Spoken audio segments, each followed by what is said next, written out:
Morning, ladies and gentlemen. On behalf of the Institute for the Danube Region and Central Europe, IDM, I would like to welcome you to this event, Parliamentary Elections and Belarus. My name is Malwina. I'm a research associate at the IDM, and I will be guiding you through today's session. This discussion is part of our electoral event series, which the IDM organizes jointly with Karl-Renner-Institut and the Political Academy of the Austrian People's Party. Thank you for this cooperation, which we greatly appreciate. And now I will pass the floor to Gerhard Marchl, who will say the welcome words. Gerhard, the floor is yours. Thank you, Malwina. A warm welcome also from my side. My name is Gerhard Marchl. I'm responsible for European affairs at the Karl-Renner-Institut, the Political Academy of the Austrian Social Democrats.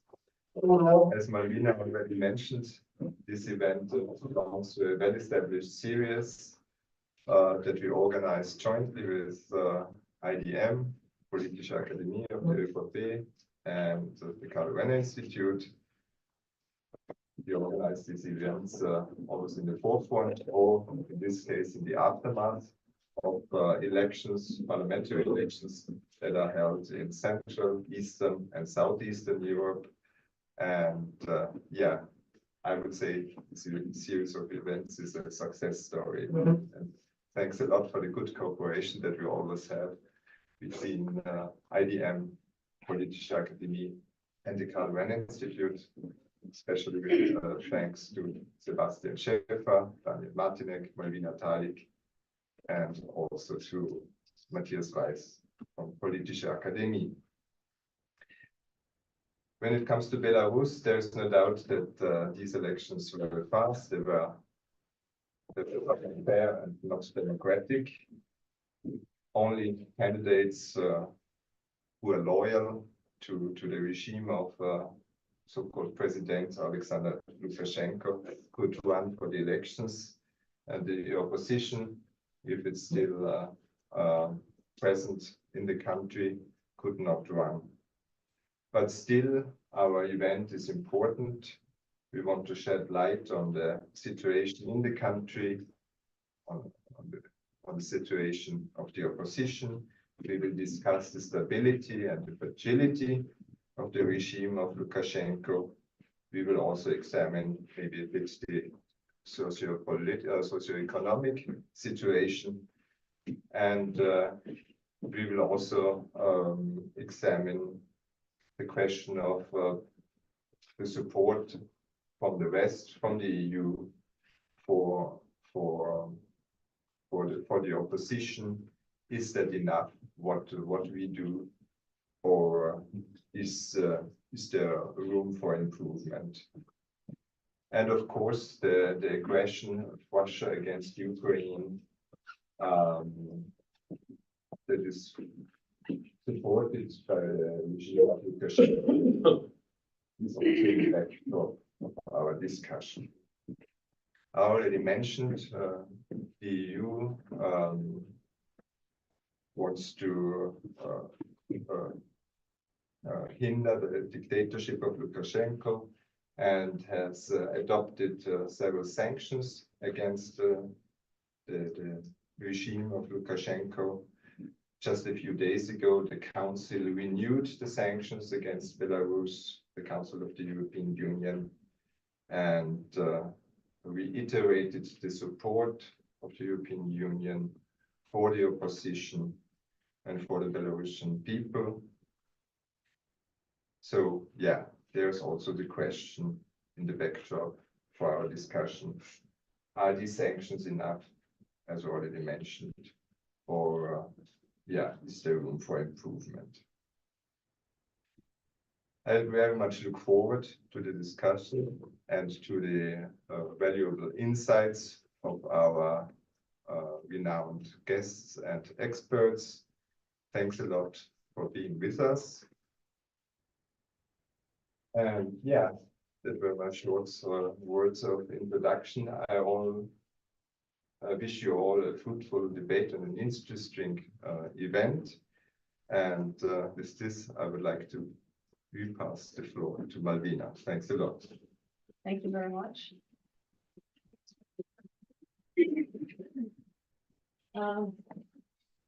Thank you very much for those welcome words. And as you already mentioned, this discussion will be different because usually we talk about party programs. We discuss which party could win, what impact that would have on the country. But today we will not be talking about regular elections, parliamentary elections in a democratic country, because even if we cite Freedom House, Belarus is an authoritarian state where elections are rigged.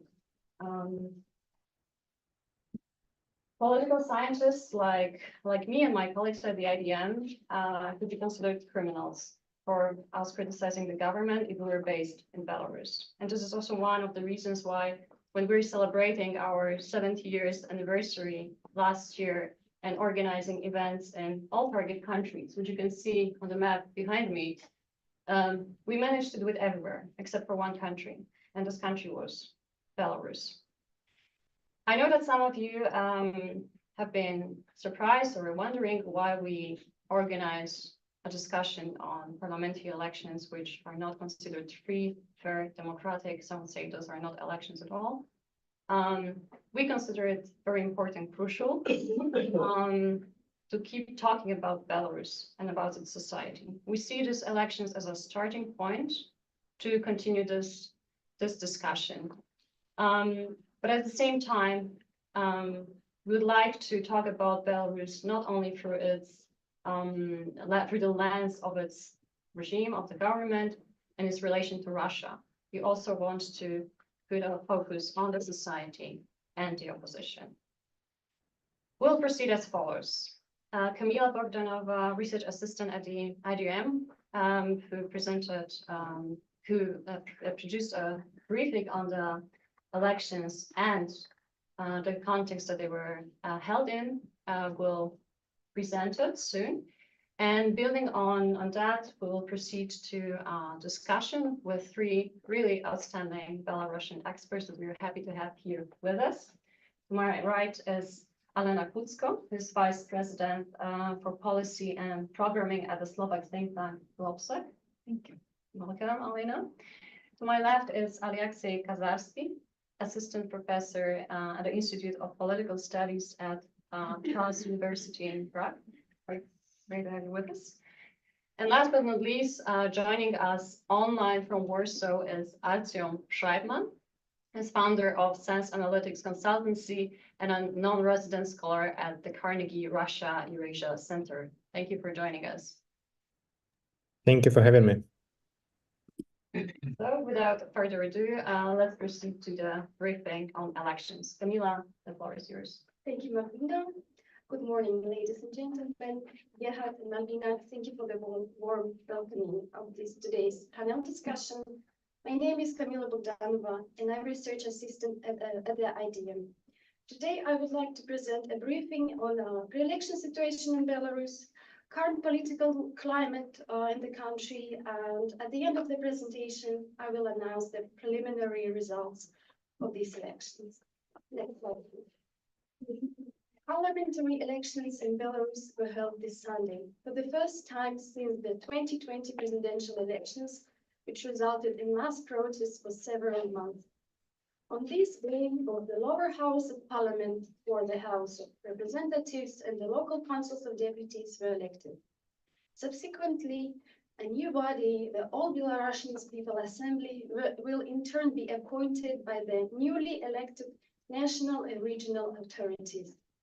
The assembly will contain 1,200 delegates, but the power will primarily lie with its leadership committee, or presidium, a group up to 15 people, and ultimately with Lukashenko, who as the body's chair will be tasked with appointing them. What should be pointed out is that for the first time, the curtains were removed from the voting cabins. The voters were barred from taking pictures of the voting papers. This actually was an intention of activists in order to prevent the authorities to manipulate the vote counts.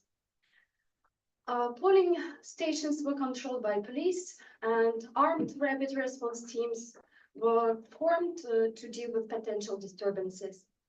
What should be also mentioned is that for the second time, the Belarusian authorities refused to invite the independent observers of the OSCE. Next slide, please. To get the full picture of the Belarusian politics at present, we need to remember the political crisis that intensified 4 years ago. Belarus held presidential elections in August 2020. In the weeks leading up to the election, there were huge rallies against the president, despite an increasing crackdown on opposition and several arrests. Leading rival candidates such as Viktor Babariko, Sergei Tikhanovsky, and Valery Tsepkalo were all eventually banned to run for presidency.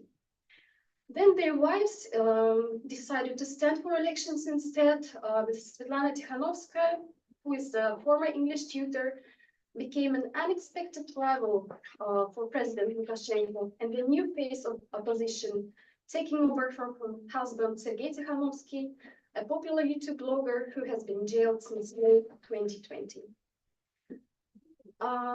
Eventually, President Lukashenko was declared as the winner, securing him a 6th term in office, a position he has held since 1994. Next slide, please. Platform Golos, created prior to the election, allowed Belarusians to upload their photos of voting papers. And from the sample provided, over 1 million votes, it was announced impossible for Lukashenko to get the voting counts. There have been allegations of widespread vote rigging and falsifications, and the opposition disputed the results. In the weeks since the elections, thousands of people were taken to the streets. Several threats were addressed to Svetlana Tikhanovskaya, and she had to leave to neighboring Lithuania, while many Western countries declared these elections to be neither free nor fair and rejected the results. Next slide, please. Mass protests swept the country for months, bringing hundreds of thousands of people into the streets. More than 35 of people were arrested. In response to this, the Belarusian authorities began to forcibly disperse protests, conduct mass detentions, and torture protesters. The criminal prosecution for political reason is the primary method of suppressing any political activity disapproved by the government. Since 2020, widespread methods of pressure on media have included criminal persecution of journalists. Hundreds of independent media outlets and non-governmental organizations were shut down and outlawed. Over 4 years since the 2020 elections, the Belarusian authorities have systematically constricted the social-political space, leaving no room for healthy political discourse and true political competition in the electoral campaign. Since the 2020 presidential elections, the authorities have already conducted another nationwide campaign, a referendum that was held in February 2022. This occurred under certain conditions of systemic and widespread human rights violations, a socio-political crisis, increasing authoritarian regime, and a tense situation in the region due to the war in Ukraine. The referendum was characterized by Western countries as non-transparent, lacking independent observers from the OSCE. The revisions to the constitution brought about several changes in the structure of government bodies. Under the new constitutional framework, the All Belarusian People's Assembly assumes the role of the highest representative body, despite not being directly elected by people. A part of Parliament's body, a part of Parliament's powers was transferred to the Assembly. Under the new constitutional framework, the Assembly was given the right to impose martial law, state of emergency, repeal legal acts and decisions of other government bodies, elect and reject the judges of Supreme and Constitutional Court, And also the assembly was given an opportunity to elect the members of Central Election Commission, who oversees the national and local elections. Notably, there are grounds for significant control over the assembly by the current president, who has the potential to limit the powers of the parliament. In the new systems, the election of the deputies of the lower house became largely a preparation for the formation of the assembly. It is also worth saying that the removal of the provisions from the electoral code deprived the citizens who live abroad to participate in this referendum. In practice, citizens currently residing abroad cannot participate in Belarusian electoral campaign. Next slide, please. According to the results of the re-registration initiated by the Belarusian authorities, out of 15 parties, only 4 remained. On the left side, you can see the liquidated dissolved parties, and on the right side, registered parties, the Belarus Party, Communist Party, the Republican Party of Labor and Justice, and the Liberal Democratic Party. Most approved candidates are state officials, members of government organizations, and state media outlets. Next slide, please. Alternative elections. Pro-democracy forces have decided on their own tactics for the single voting day. Without Belarusian oppositioner Svetlana Tikhanovskaya, who is widely recognized as a legitimate winner of the 2020 presidential elections, she dismissed these elections as non-elections and farce and urged her supporters to boycott these elections. Tikhanovskaya's opposition movement is holding its own alternative election in May within the so-called Coordination Council, a unified representative body of the Belarusian people. However, the exact details of these alternative elections are still under discussion. Some exiled opposition have to withdraw from this initiative because of some retributions and threats to their relatives who stayed in Belarus. Belarusian authorities on Monday announced the preliminary results of these elections. According to the Central Election Commission of Belarus, the voter turnout exceeded 73%, filling all 110 seats in the national parliament and 12,514 seats in local councils. As we can see on the table, the Belarus Party obtained 51 seats, Republican Party of Labor and Justice 8 seats, Communist Party of Belarus 7 seats, Liberal Democratic Party of Belarus 4 seats, and independent candidates 40 seats. This is all from my side, and I would like to thank you for your attention, and I'm looking forward to hearing from experts. Thank you.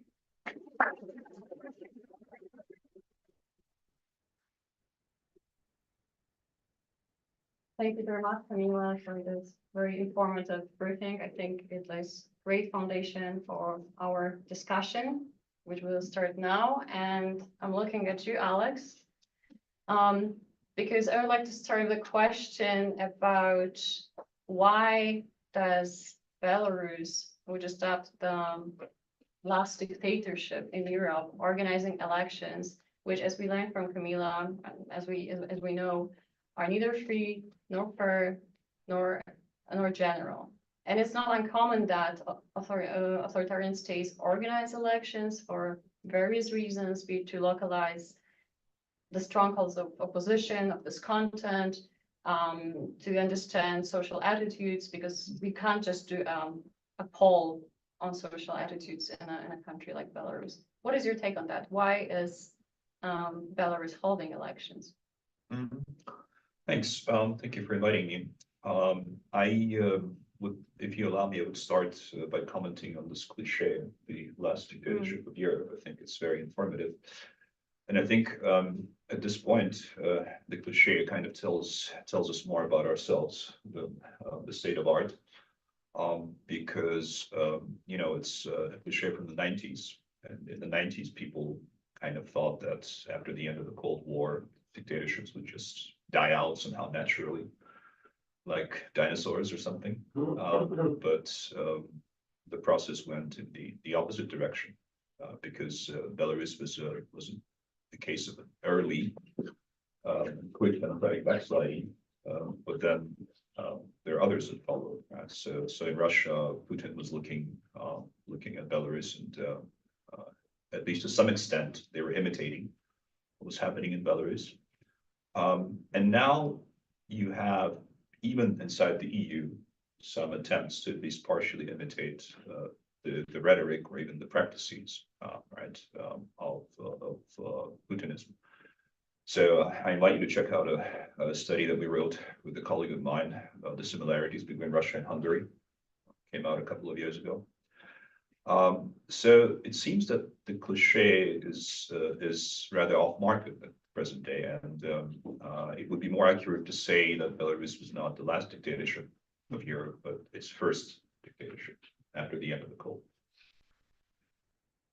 Now, the question that you asked about the function of elections in authoritarian regimes, I think it's truly fascinating. It's one of the most interesting questions for me as somebody who taught classes about post-Soviet politics for some years. And indeed, at a glance, it seems strange. Why would you bother if everything is predetermined, if you know the result from the very start? At some point, somebody, some political scientists, compared this to a casino. There's the underlying principle that the house always wins. Right? So no matter how hard you try, no matter how lucky you are, you cannot beat the casino. It might allow you to play and to win something, to have some fun, but at the end of the day, you're going to lose, right? Because that's just how casinos operate. Well, I think the answer is complex, right, as to why these guys play the election game. For starters, you could say that they have no choice. They need some kind of ritual that appeals to popular legitimacy, because the post-Soviet regimes, at least, they do not rule in the name of God or in the name of tradition or in the name of some big ideology. So they have to have some kind of ceremony which appeals to popular legitimacy. But this ceremony is not about choice. Right? It's more about the people kind of swearing loyalty. They're expected to demonstrate loyalty to the existing political system. And I guess you could compare it maybe to this feudal society where you have this oath of fealty you're supposed to give to your liege lord, and this is how the social order was reproduced. But of course, the answer is complex, right? So there are many functions, and you sort of pointed at that in your question.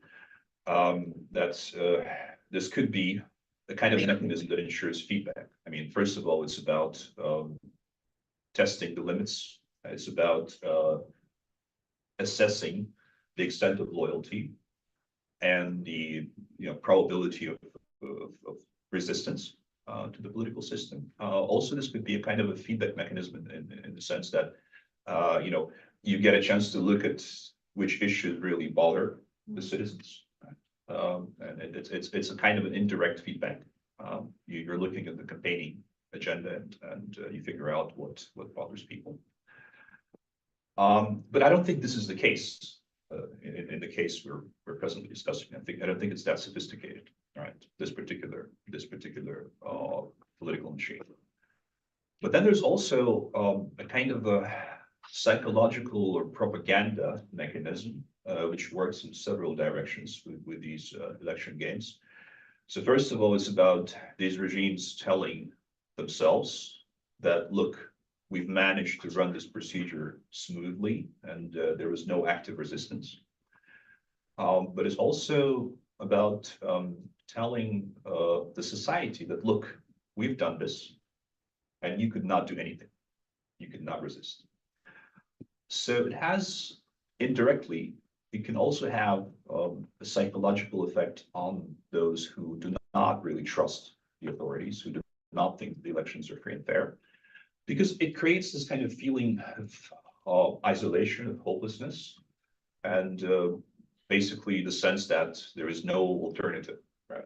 That it's predetermined. And there's a sad joke about this.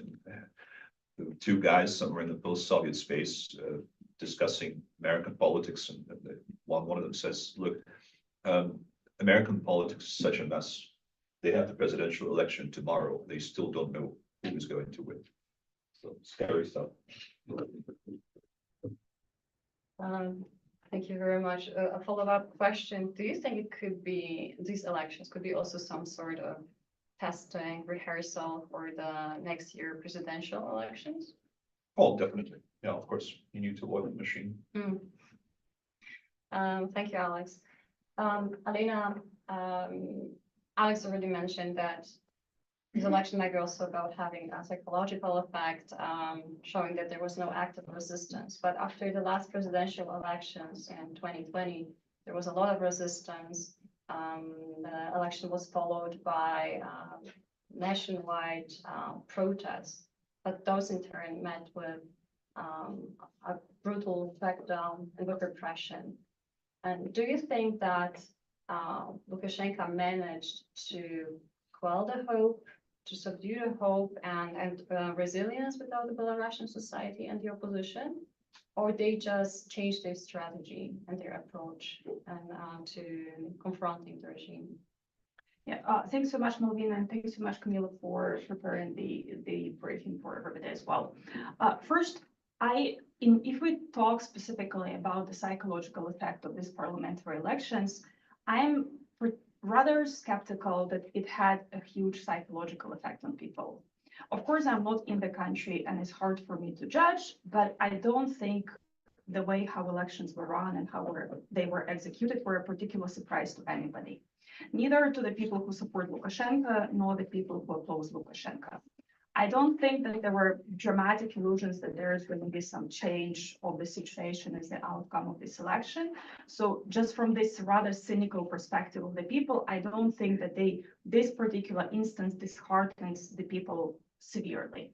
What is true, though, is that, of course, as time goes by, the calculation of people, how much impact they can have and by what kind of acts of resistance changes.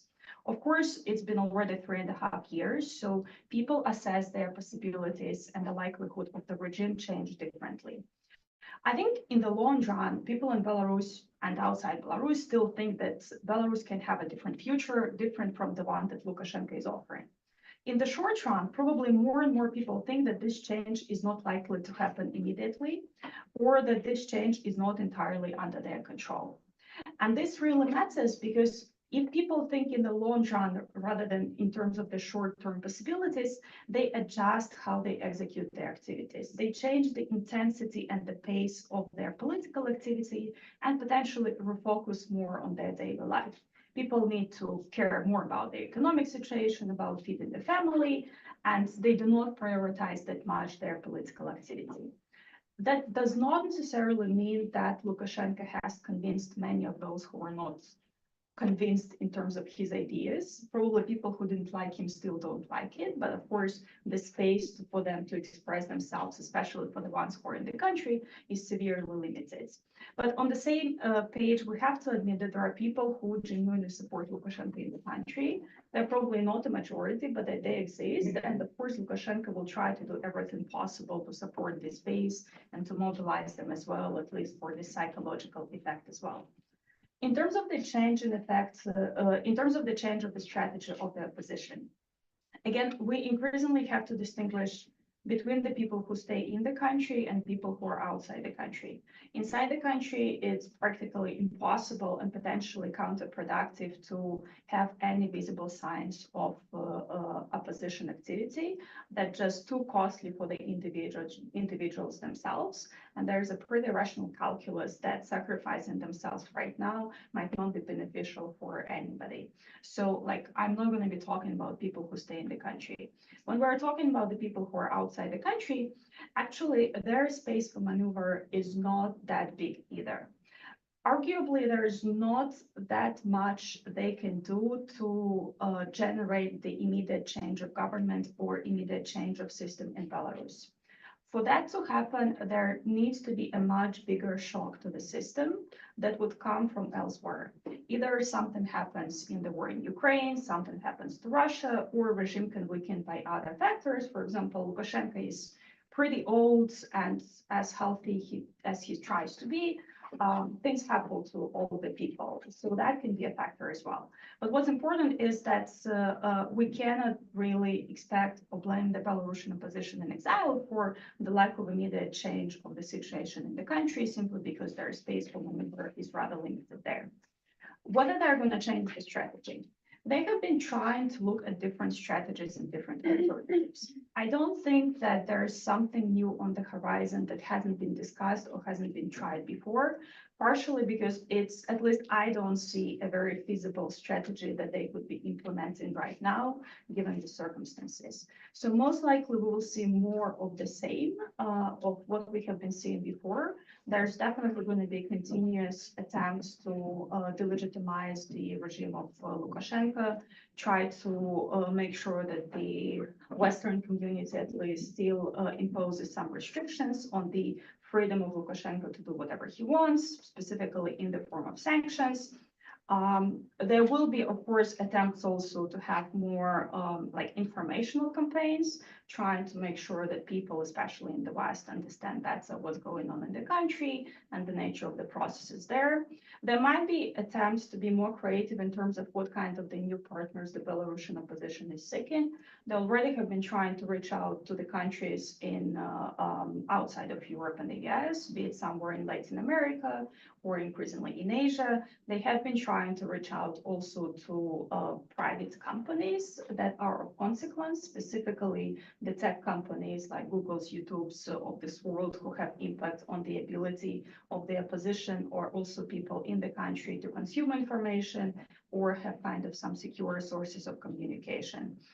And of course, there is going to be a lot of effort to do something about political prisoners and situation in the country, but even that is not a straightforward process. Thank you. And we have a quick follow-up question, actually about Belarusians in Belarus, because we saw that the turnout was quite high. But how much can we rely on this data? And I also heard of cases of people being forced to vote. Do you know about any confirmed cases? How can we explain this very high turnout? Yeah, so I don't think we can, of course, verify the exact numbers. That's impossible by definition. In terms of how turnout is generated, first, in Belarus, there's the system of free turn voting, which means the voting starts already, I don't know, like almost a week in advance of the elections. I think the official number of people who were recorded as voting before the day of the elections were higher than the number of people who came during the elections themselves. How it's done is basically forced appearance at the ballot boxes. Let's say there's a group of students who are told to go vote, or there can be consequences for them at the university, or there's a state enterprise and all the workers are told to vote because, again, there will be consequences if they don't, or there's like mandatory voting somewhere in the hospitals because if you don't vote, you'll be kicked out of the hospital. So these numbers are not too difficult to generate. And actually, it's been the well-established practice in previous elections as well. Great, thank you. You mentioned political prisoners, and those are actually people who could have run or voted, but couldn't because they were in prison. One of them, Karl-Renner, passed away just about 8 days ago. But there are many others who are still there, like Kazharski, the Nobel Prize winner, Peace Prize winner, and the founding member of Vyazna. And there are also, I could go on and on with the names. There are other people from Vyazna who are in jail. And as far as I know, we haven't heard very much of them recently. And here I would like to ask Artyom about more about them. Like, what do we know about their situation and conditions that they are being held in? And has the regime altered its approach toward political prisoners prior to these elections? Artyom? Thank you so much. I hope I'm audible. I think that answering your question directly, there haven't been any softening of treatment of political prisoners, and every instance of like evolution of approach by the authorities was to the worse. We indeed have seen already at least five known cases of people dying, of political prisoners dying in penal colonies. I think in the last year and a half, all of them happened. And most of them happened at least. Number of political prisoners that we are aware of is currently 1,411.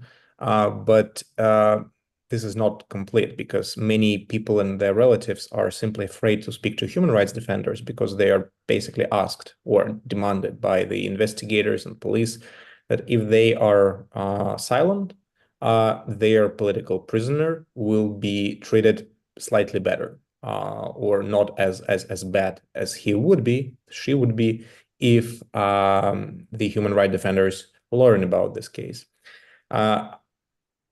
And there are also practices of punishing people inside prisons, inside colonies for any piece of news published about them. I have a person I know in prison, political prisoner, who managed to transmit me a message that he is okay, but relatively okay, but please, he asked me, don't publish anything about me, don't mention my name, because the moment anybody's name is mentioned, they are put into solitary for 2 weeks, which is a form of torture, basically. So the number is also not reflective sometimes of what is happening in Belarus, the number that I mentioned, which is already like, I mean, this is horribly high, but many people, about as many as are now in jail, have already left prisons because their prison terms have expired. We are now 3.5 years since the first prison sentences were issued in 2020, and some of the people have already served their full terms. And they basically, this trauma that they've received is never, is not recoverable. Basically, these people just served their full baseless prison term. And back to the issue of deaths of political prisoners in prison. Again, we have no strong reasons to suspect that any of them was killed or, brought to death on purpose. But there are strong reasons to believe that there wasn't enough medical assistance, or this assistance was delayed. Medical help was delayed. And in some of those cases, these people who died in prison, they were sentenced to prison terms for such horrible crimes as speaking badly about the president. I mean, literally, the Igor Lednik, who you mentioned, who died more than a week ago, he was jailed for 3 years for the crime of libel against the president. These people were sentenced when the judges, prosecutors, the police, everybody knew about their health conditions and their disabilities, pre-existing disabilities. So some of them, when they went to prison, were openly saying that this is my death sentence. A number of most high-profile political prisoners are now put in so-called incommunicado regime. This is basically a darkness mode where no information is coming in or out of prisons, even to the relatives. So people like Ales Bialiatski, whom you mentioned, a Nobel Prize winner, but also other political leaders like Viktor Babarika, Maria Kolesnikova, Nikolai Statkevich, bloggers like Igor Losik, and some others have not been able to communicate anything to their relatives, and so we have no idea in which conditions they are. In some of those cases, like with Viktor Babarika, who was probably the most beaten a year ago and hospitalized, but no news since then. The latest trend in repression regarding political prisoners is actually targeting the relatives of political prisoners who are in Belarus. For example, if they used somebody else's financial help from abroad for packaging a food, parcel to their political prisoners, to their relatives in prison, or if they used a form of donation where somebody from abroad, let's say a person like myself, orders a food delivery from the nearby supermarket to be delivered to this relative of political prisoner. And if this money was used for this purpose, these people are now targeted with arrests and detentions. And this is the latest trend where hundreds of these relatives, mostly women, by the way, so it's mothers, wives, sisters of political prisoners, have been detained. Some of them under criminal charges. Some of them were fined on enormous sums of money. They were asked to compensate to the state, not just the fine, but the full amount of the whole price of food that was delivered in their name, which is now considered funding the extremism if you buy food for the mother of political prisoner. And obviously, repression in Belarus right now is more widespread than that concerns political prisoners that I've been speaking about, because hundreds of thousands of people have signed for oppositional candidates in 2020, and all of them since then have been to this or that degree targeted by repressions, by dismissals from state sector if they work for, let's say, hospitals, schools, banks, or any other state-owned institutions. They have likely been fired since then. Even if you're briefly detained for some protest-related activity, this is basically a mark that you will be losing your job most likely, but also you will be almost impossible to employ for new employers, especially in the state sector, but beyond it sometimes as well, because a new employer, and especially if you're a former political prisoner, for example, employers will simply be scared to employ you. And this is like a very below the radar sort of silent mode of repressions, which people rarely speak about in the West. And of course, being a political prisoner is tougher, but way more people are affected by this misery imposed upon them by them being not able to get a job after being repressed. I think I'll probably stop here. I'll be happy to take questions and then respond to other remarks. Thank you. A very, very quick follow-up question. I know it's a big one, but if you could respond briefly, like how safe are Belarusians who live abroad? Sorry, misheard the question. Yeah, like how safe are Belarusians who live abroad, who live in exile? Well, first of all, there are ways to complicate our lives even without directly, targeting us. For example, there have been recently a decree by Lukashenko which prohibited people in exile to change their passports in embassies, to use most consular services like making acts of attorney, so you can no longer dispose of your property in Belarus. It might be soon confiscated with many of the political activists, or have been confiscated and resold, for example. And obviously you cannot get a new passport. When your passport expires, you have to find for alternative solutions, to look for alternative solutions. You cannot properly register a baby if it's born outside of the country. So all of this, bureaucratic complication that regime is doing to the people in exile, in political immigrants. But if we're speaking about personal safety, luckily, we haven't yet seen cases of extraterritorial physical targeting of political exiles, with exception of Roman Protasevich case, whose plane was diverted and then landed in Belarus to arrest him and his then girlfriend.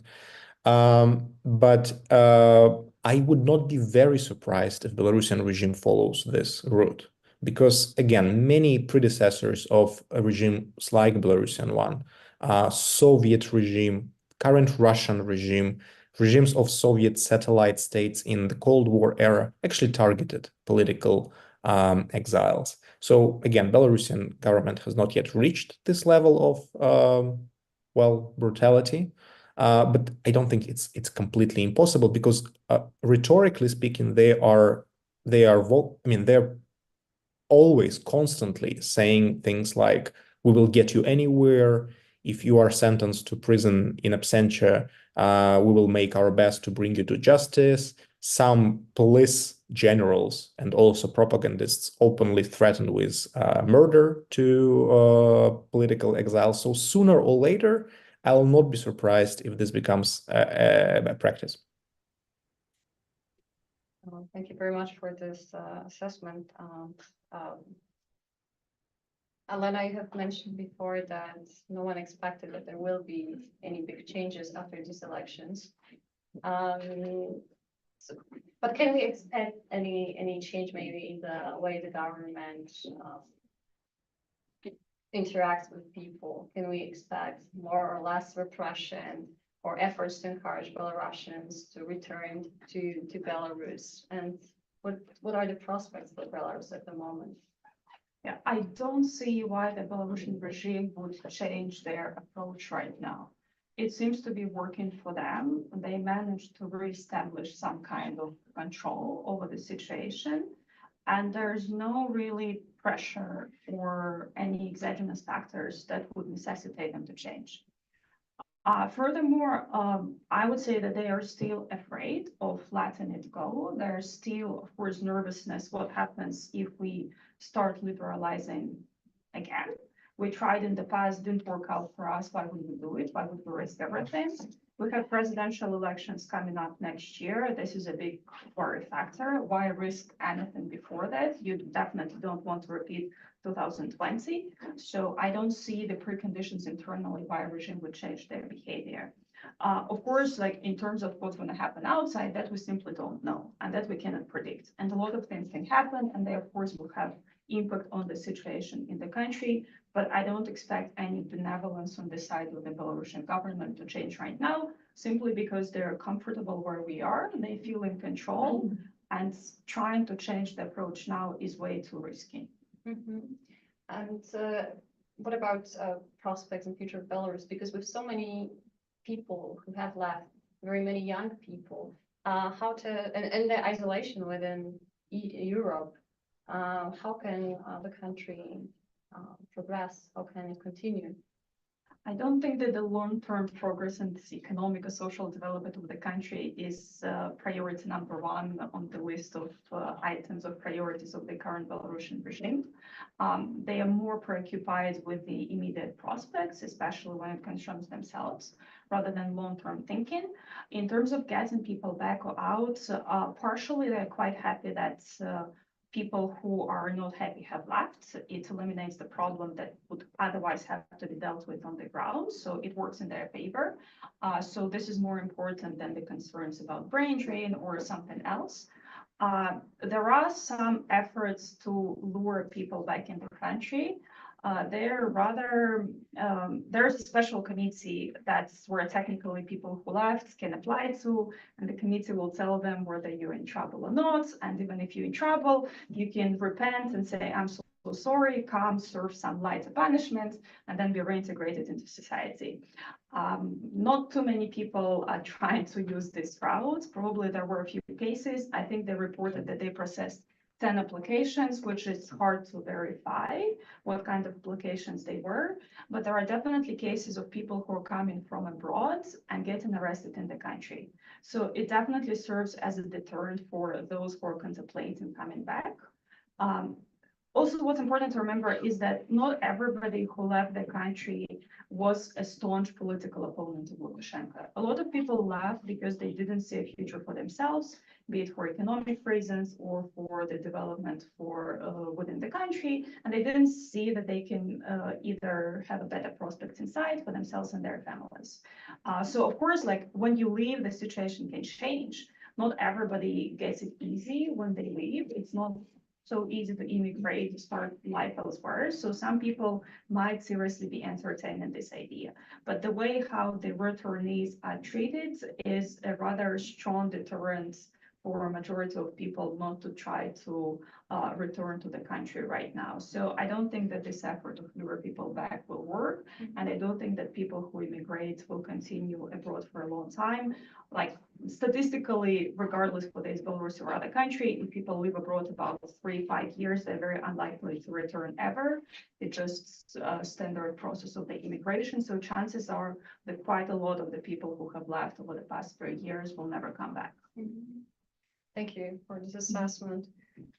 Alex, there are concerns that with the war raging in Ukraine and the understandable outrage after Navalny's death, the cause of Belarus could fall into oblivion, and this could translate into less international attention and less funding for the political opposition. Do you share these concerns? Yeah, as a matter of fact, I remember distinctly that when Navalny died a couple of days ago, I was immediately called by the Slovak journalists. In fact, it happened so quickly that I have to confess that I found out about his death from the journalist. Sometimes happens. And a couple of days after that, thank you, when Alena died, I knew for sure that nobody would call me. But you know, it was always hard for Belarus in terms of visibility. It was always hard because it was always kind of in the shadow of Russia, because you know it's small. Also because of the name, you know, same root in the name. If you had Austria and Australia located geographically and culturally closer, then maybe you would have the same problem. There was a kind of window of opportunity in 2020 in terms of visibility, right? Because it was in the news, but it was closed rather quickly because the protests were suppressed, and then the full-scale war started, and obviously Belarus was looked at through an altogether different optics. And I understand that this is a human tragedy, the war. It's a human tragedy on an altogether different scale, right? But Belarus is also a tragedy. You know, as Artyom just outlined, and people tend to forget about that, of course. And you know, I have come across cases of people from Belarus who were asking for political asylum in the EU, and they were told by the local authorities that, but you know, what, the protests are over. What are you concerned about? Why don't you go back? Yeah, I mean, these are true stories. So people don't realize in the West, perhaps not all of them realize that you know, nothing is stopped. And of course, this is something I think that perhaps should be drawn more attention to. That first of all, the 2020 protests were a constitutive moment that changed the society, but also the political regime, obviously, forever. And there's no going back, right? And also that it's not over yet. It's continuing. And I think that's what you say is unfortunately true, that these concerns are legitimate about Belarus being eclipsed. And this is why I think it's important to continue to separate in the public discourse Belarus from Russia, and not only from the actions of the Russian regime in Ukraine, but also in terms of, let's say, for example, how aid is channeled, right? So this is where you should avoid lumping Belarus and Russia together, because whenever you merge the agendas, the Belarusian agenda and the agenda of, let's say, aiding the Russian civil society, then the Belarusian agenda is just doomed to get lost. You know, will be immediately dissolved in the Russian agenda, as it always has been. Is there anything else that can be done to support Belarusian opposition, civil society effectively? Is there much that can be done beyond symbolism? Or... Well, but I think that symbolism is very important, right? Because this is where it starts. because, people come asking for political asylum and they're told that, for example, you're in trade unions, but trade unions have nothing to do with politics. What are you concerned about? So this is an answer that you might get in Western Europe, right? If you are, an asylum seeker. Yeah, okay. Thank you. So let us now move a little bit towards relation of Belarus with other entities and countries. Belarus is a problematic neighbor of the EU. It is capable of resorting to malicious method, hijacking planes, instrumentalizing migration. And I would like to ask you, Artyom, in your view, what approach should the EU and its individual member states adopt towards Belarus?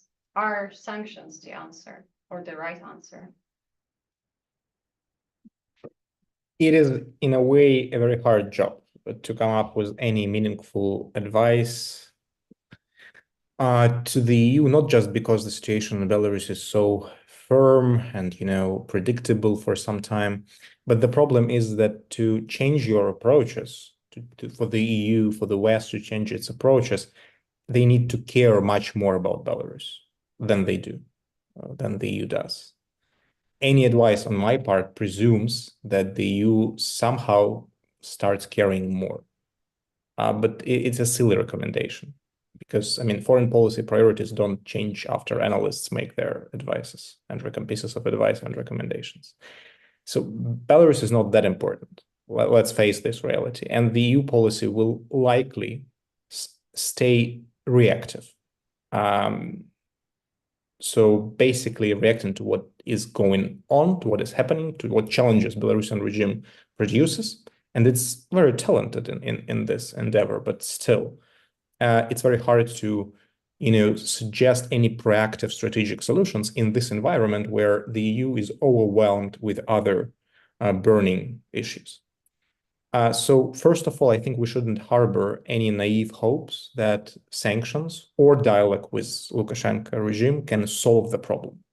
As long as Russian government is able and ready and willing to support Belarusian regime as it is, EU simply, and the West in general, simply lacks leverage to influence the decision-making process in Minsk. This has to be understood, that there is no amount of sanctions that can solve the problem. There is no amount of dialogue that can. The incentives are just different, and you cannot influence those incentives right now. That is why, the obvious conclusion from this is that the EU, the member states, need to do their best to weaken Russia as the ultimate source of Lukashenko problem, which means, of course, supporting Ukraine, closing loopholes and sanctions against Russia, working on secondary sanctions, and so on and so forth, so that the Russian regime is basically defeated or weakened to the point where it is no longer such a threat and disruptive player. But again, let us get back to realism here, because if the West cannot do any of this right now, even realizing what a strategic disaster the loss in Ukraine will be, nobody would add an extra effort, because I will say to you that the fate of Belarus is also at stake. The problem is with political will and internal divisions in the West, as we see right now, and this is beyond myself at least, to fix. That's why, with all these constraints in mind, I think the EU strategy vis-a-vis Belarus should be maybe twofold. And I will only briefly mention what I have to say here, because I'm currently actually preparing a paper to be launched very soon, next month, I think, detailing my ideas on how the West can treat Belarus and what it can do to Belarus in the long term. It will be published in Carnegie. Sorry for the little self-promotion here. But I think that in the short term, the EU can use whatever diplomacy is still available to solve humanitarian issue that I've discussed, political prisoners. And on the other hand, support those parts of the civil society that are the infrastructure for the future change in Belarus, meaning media, First and foremost, education, culture, and importantly, promoting mobility instead of punishing the most pro-European of Belarusians by complicating their travel to the EU, as some EU countries unfortunately do. This only helps Lukashenko to de-Westernize Belarusian society and to make it more pro-Russian and East-oriented. In the long term, if we put the short-term, not even solutions, but let's say actions aside, I think, and when I'm speaking long-term, I'm actually speaking about many years. So not 2025, 2026, maybe 2030. I mean, we are speaking of many years. There needs to be a focus on creating incentives for Minsk in the future. So when Minsk is no longer has such a convenient relationship with Russia, it will have to make harder choices. One day, it will sooner or later happen. And EU, the West, member states, I think, can prepare the groundwork for this future rapprochement with Minsk that might begin with Lukashenko or without Lukashenko, after Lukashenko. I'm speaking about that distant perspective. But in a completely different regional, maybe even geopolitical context, most likely after the war. And to prepare this groundwork, I think there may be several steps. I won't go very deep into detail, but just to maybe mention them. First of all, demand the removal of nuclear weapons from Belarus. This should be on the agenda already now. Russian nuclear weapons is one of the biggest constraints on the country's future foreign policy maneuvering.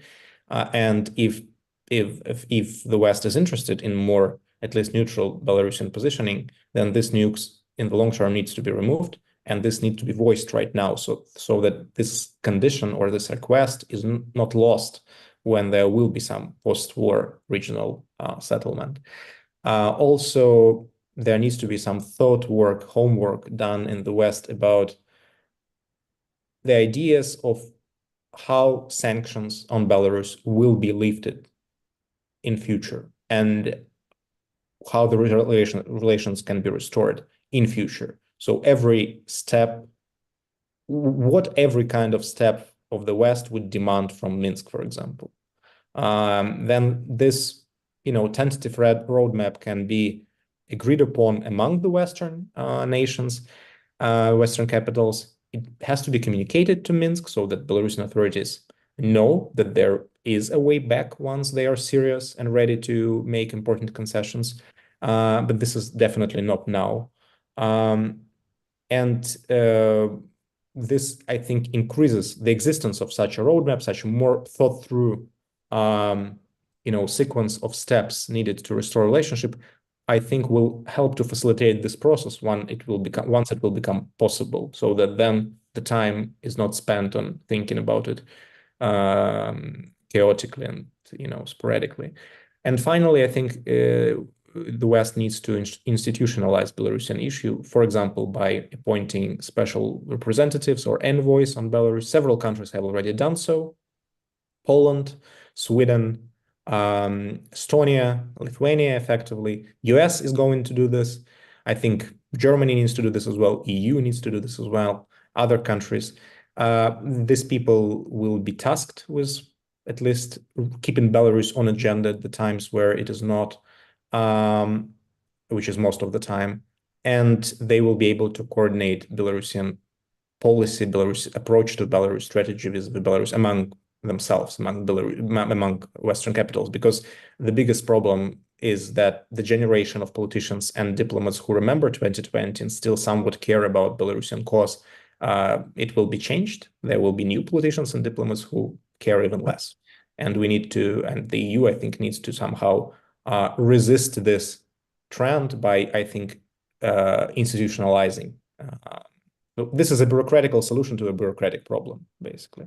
And launching all the kinds of strategic dialogue and consultative groups with the democratic forces also stabilizes the some level of bureaucratic attention to the issue, without which anything else is impossible. Thank you, Artyom. It was very insightful.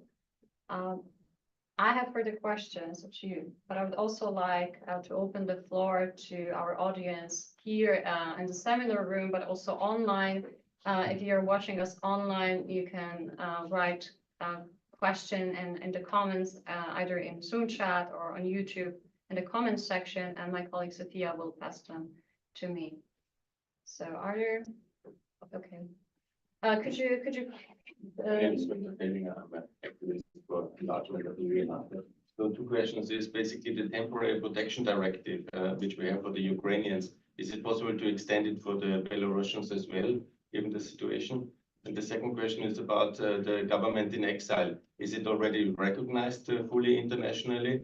And do they also have elections, like, for example, the government of East Turkestan has global elections for all the people who left China? And the question of a similar legitimacy thing and activity for Mrs. Tikhanovskaya, that would be my second question.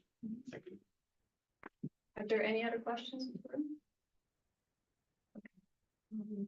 I can start with the easy one on the temporary protection. In theory, technically, it's possible. In practice, I don't think it's going to happen. The temporary protection existed for a long time, was activated only once, wasn't even activated for Syrians or anybody. Would be very surprised if suddenly it would be activated for Belarusians. Also because sadly, the only chance we've had for it to be activated was right after 2020. There is no trigger right now that would justify in minds of the European decision makers why now, what suddenly changed, and why this very unique tool would need to be activated right now. Also because Europeans don't want to make it too frequently used tool, because now they're going to say Belarusians want it, tomorrow it's going to be Egyptians, Algerians, and who not. So I think there's no political appetite whatsoever to set in a precedent right now. Thank you. Alex, Artyom, would you like to react to the other question?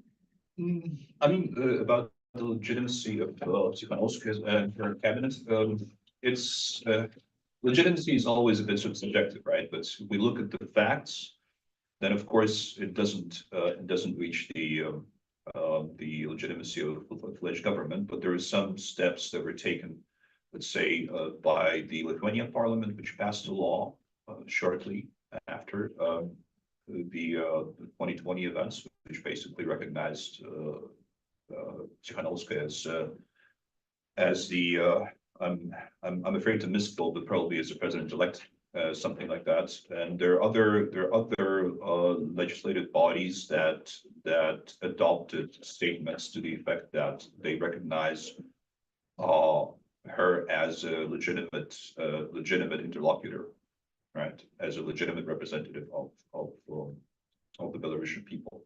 But of course, it doesn't reach the the level of full-fledged recognition that a government usually enjoys. Oh, and sorry, I forgot to answer the second part. Apologies. Well, I mean, the elections, it's a tricky question because I am not sure how feasible that is technically, because on the one hand, you could, of course, organize some kind of voting procedure that would encompass people, those people who are in exile. But how much legitimacy that gives you, especially in comparison with the 2020 moment, that is a big question.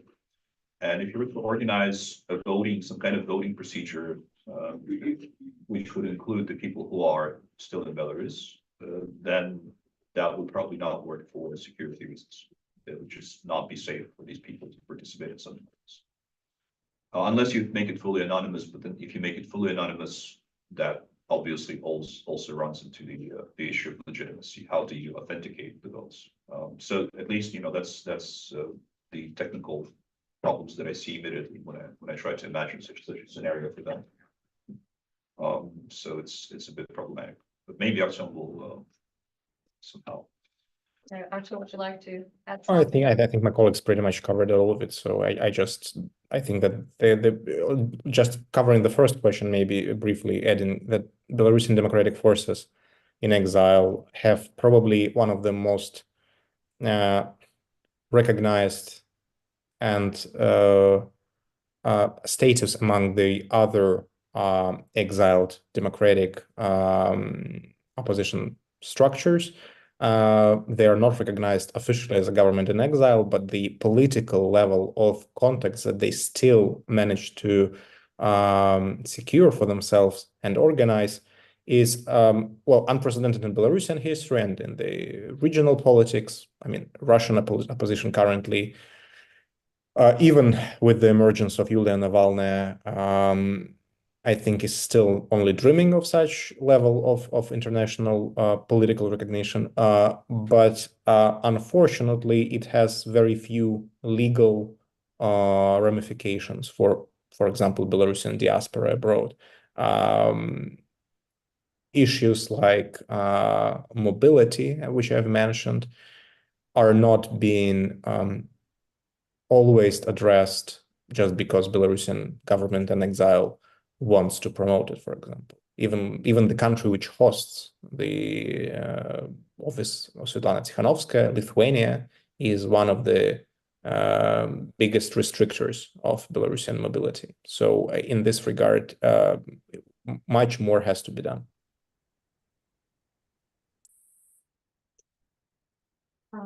Sure. Thank you. Sebastian Schäfer, I'm the director of IDM. To all three of you, thank you very much for these insights.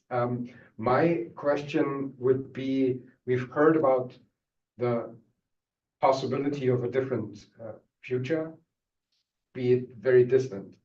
If we think about a optimistic, positive development over the next decade, that would mean that the immediate neighborhood is hopefully an EU member.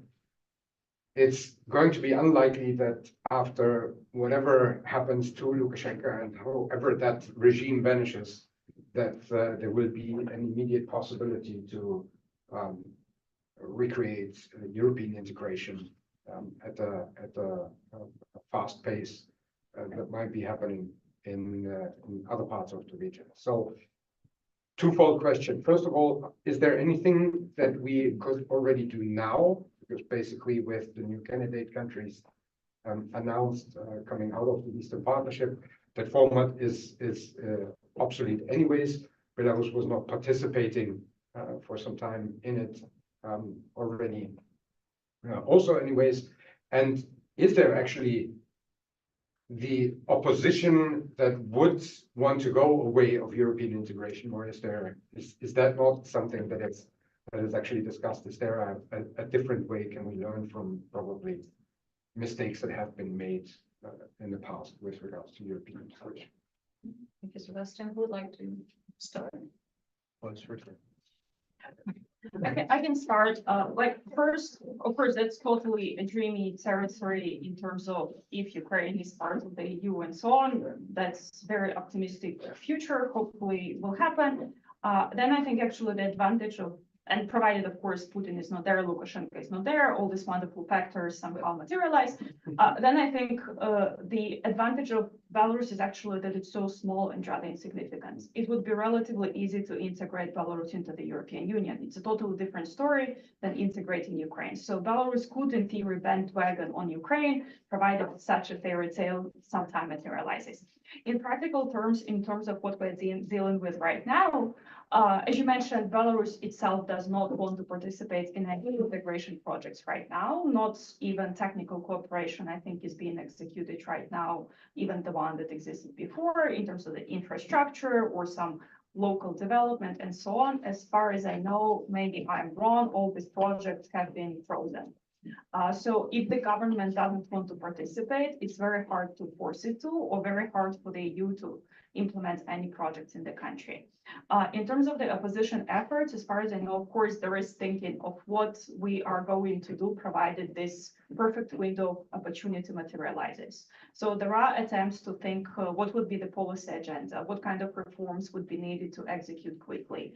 This effort is, of course, helpful because if the time comes, it's good to have some plan to pull out of the shelf and be ready to implement it. It's good to have people who would know what they're doing. But again, it's a pretty remote opportunity. There is some thinking in terms of, and that goes along the line what Artyom was talking about, what kind of incentives would need need to be given to any future government of Belarus, whether it's promise of some big transition budget that would smoothen a little bit the blow of reform, that of course needs to be kind of pre-discussed in advance and pre-communicated as a, in a way, carrot for going through the transition and taking on the European funds. Again, these efforts, they exist. How consequential are they? It's too early to say. Russian, would you like to add anything, or you can find that Alena already answered the question completely? I might just add a very brief comment saying that basically, if this is about the EU's long-term strategy, I think that's the 2022 basically, at least in theory, should teach us or the EU a lesson about what happens when authoritarian regimes are left to themselves, when they're left to do what, whatever they want, or when the post-Soviet countries are left more or less to themselves. There is some kind of, and this comes back to the, to my first comment about the atmosphere of the 90s and the assumption that the problems will somehow sort themselves out and go away. They won't.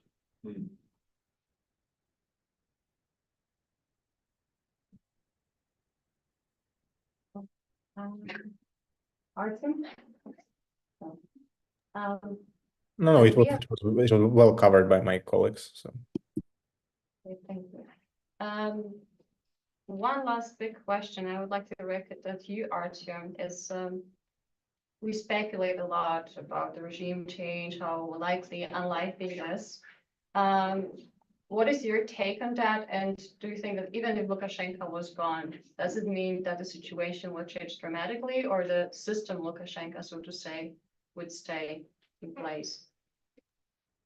well, first of all, I think that we are entering the era already of biology playing as much of a big role as politics in predicting the chances for transition in both Belarus and Russia. We're speaking about 70-year-olds, and this can happen suddenly, right? So in a way, the answer to your question depends on whether the the trajectory of this transition was more or less spontaneous, whether it happened where nobody expected this, or whether it was well prepared and the successor is sort of groomed for this job for years, and in which shape the Belarusian-Russian relationships are in that moment. So all of these are open questions,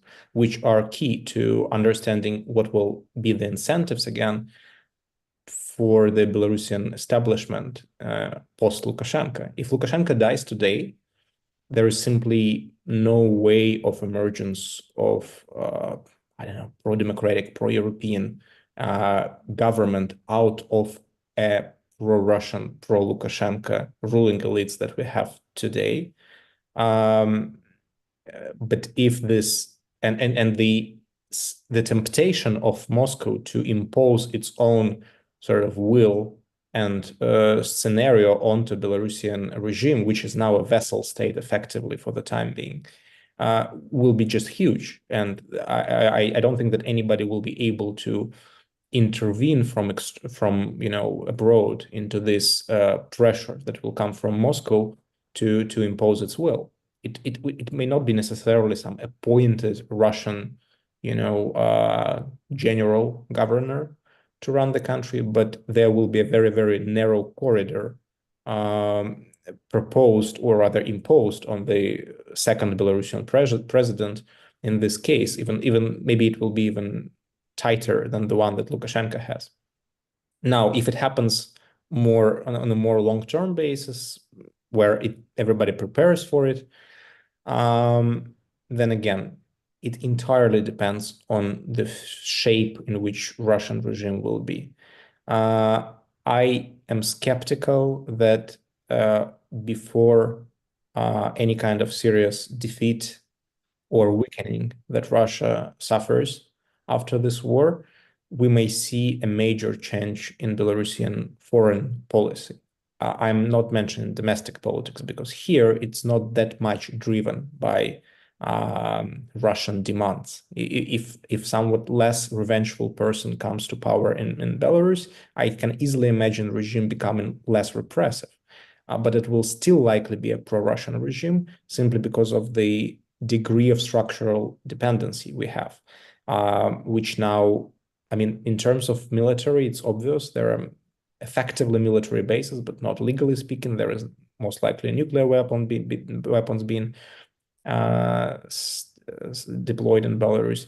But on the economic front, it's even one may argue even deeper. Logistically, export-wise, Belarus depends on Russia almost entirely right now. Energy-wise, there is simply no alternative. Markets are for many industries are exclusively in Russia, so it is in the Russian hands to freeze the economic life in Belarus. So that is why any kind of government, even if it will be comprised of pro-European angels, will have to account for the real possibility of Russia crushing the Belarusian economy in a day. And that's why I think that unless something fundamentally changes in this relationship, like, again, the ability, the resources, the desire of Moscow to prop up the pro-Russian regime in Minsk, I don't foresee any change regardless of the second name of the leader. Thank you, Artyom. We are now slowly approaching the end of today's discussion. I have one last question at all of you. For obvious reasons, today's discussion wasn't full of optimism, but nevertheless, I would like to ask you if there is a silver lining, a development, a factor, a person that you see as giving hope for the change of the situation or a brighter future for Belarus. Okay, I can start. Of course, we talked a lot about the level of repression in Belarus and how it's not just about people being sent to prisons, which is a huge factor, but there are many various other ways of intimidation, including people being fined, fired, persecuted for things like liking something on Facebook or watching something, reading some news on the Telegram channels. Given this background, for me, it's actually quite spectacular how people inside the country still manage to follow news, still manage to be subscribed to all possible information sources. Of course, their voices right now neither visible nor count, but these people still exist, and there is a huge chunk of the society who is well informed, and provided there is an opportunity for change in the future, they will be there to do it. And the second part that concerns mostly people who live abroad, I'm still amazed that the amount of money that is being donated either to help people who are in the country or political prisoners or to evacuate the country or rehabilitation, these amounts are not insignificant, and they're done by donations of people, and there are people who manage to distribute this money, who manage to direct it to the people who need it. So there is this show of solidarity among Belarusians themselves that is still alive and kicking, and I think it's super important for the future as well. Mm-hmm. Thank you, Alena. Alex, can you identify any silver lining? Yes, well, in the long run, we're all dead, as Keynes says. But I would agree, first of all, with what Alena said. I would strongly agree with that. This kind of political subjectivity that emerged in and after 2020 is not something that I guess any of us, or at least myself, expected. Also, I'm optimistic in the long run because I think that the past couple of years delegitimized not just the regime in Belarus, but I think it largely, at least in Western eyes, delegitimized post-Soviet authoritarianisms as legitimate representatives of the people of the region. And of course, I'm talking about Russia above all, because let's be honest, the EU and the West, the so-called West, was quite accommodating of Russia and was very well prepared to sort of overlook certain things. And one thing that it could have overlooked prior to 2022 would be de facto annexation of Belarus. And that was that was a shared concern, right? And the EU's policy of rapprochement with the government in Belarus was driven, at least in part, by these concerns, right? That Russia would absorb Belarus at some point. And I'm afraid that prior to 2022, this could have been accepted as a de facto legitimate exercise. I don't think that's anymore the case following the full-scale invasion of Ukraine, and that is, maybe the silver lining that we deserve at the moment. Thank you, Alex. Artyom, any glimmer of hope that you can see? Yeah, I actually agree with my colleagues. I think that 2020 was an important moment of self-realization by many Belarusians, and it actualized the existing Belarusian identity, which is definitely separate from any kind of identities in which Belarusians were sort of scrambled into before, like Russian. And since then, we have seen evidence that even despite the everyday bombardment with Russian propaganda, militaristic chauvinism on Belarusian and Russian TV, a complete, erasing of independent media in the country, Belarusians still surprisingly demonstrate a completely different public opinion in any poll you conduct. And you can, of course, complain about the quality of these polls in authoritarian context, but Russia is not is not that much freer of a country right now, but the public opinion polls conducted in both states, in both societies, reveal completely different results on many issues. It can concern like values, but also attitudes to war, attitudes to the West, attitudes to the position that the country should play in the region. So I think this is a source of hope, because I think that there is certain amount of already accumulated unshakable identity in Belarus that will survive even the hardest years of political subjugation. I can even imagine a very dire scenario in which Belarus continues to experience the erosion of its sovereignty and de facto becomes a province of Russia for some time. And even in this scenario, I'm pretty sure that it will be the first province to become independent again when the Russian regime weakens. And getting back to the prospects of regime weakening, again, everything is relative. We can, of course, mention and list multiple pillars of the stability of Putin's and Lukashenko's regimes. But if you compare it to young and, lively post-revolutionary regimes in whatever context you choose, I mean, Bolshevik Russia, any other regime that is basically young and that has the collective mechanism of collective inheritance of power, like China, Belarus and Russian regime are in a way less favorable position. These are actually two old men without clear idea of how to transfer their power to anybody. So statistically speaking, the odds are not in their favor to maintain this kind of political setting for decades, for sure. So that is why it gives me hope that in the end, we are witnessing most likely the autumn of these regimes, and whatever will come next will be some kind of a change. And any kind of change opens the window of more conscious efforts by the democratic actors. Yeah, I like the autumn of the regimes very much as a phrase. Thank you for that, Artyom. Thank you all of it for a little bit of optimism, a little bit of a positive note at the very end of this discussion. Alena, Alex, Artyom, and Kamila, thank you very much for your contributions today, for the time and readiness to participate in this discussion. Please give them a big round of applause.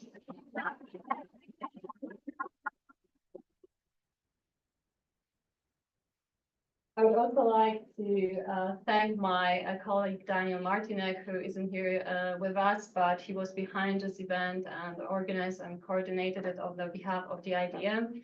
And I would like to thank Sophia Beiter and Astrid Strahodinski, my colleagues who supported us today. And of course, welcome, my pleasure. And of course, last but not least, our cooperation partners, Karl-Renner-Institut and the Political Academy of the Austrian People's Party. Yeah, so the discussion was streamed online and will be also available on a YouTube channel of the IDM. Follow us on social media, also our cooperation partners to learn about the upcoming events. Thank you for coming and thank you for your interest in Belarus. Thank you. Thank you very much.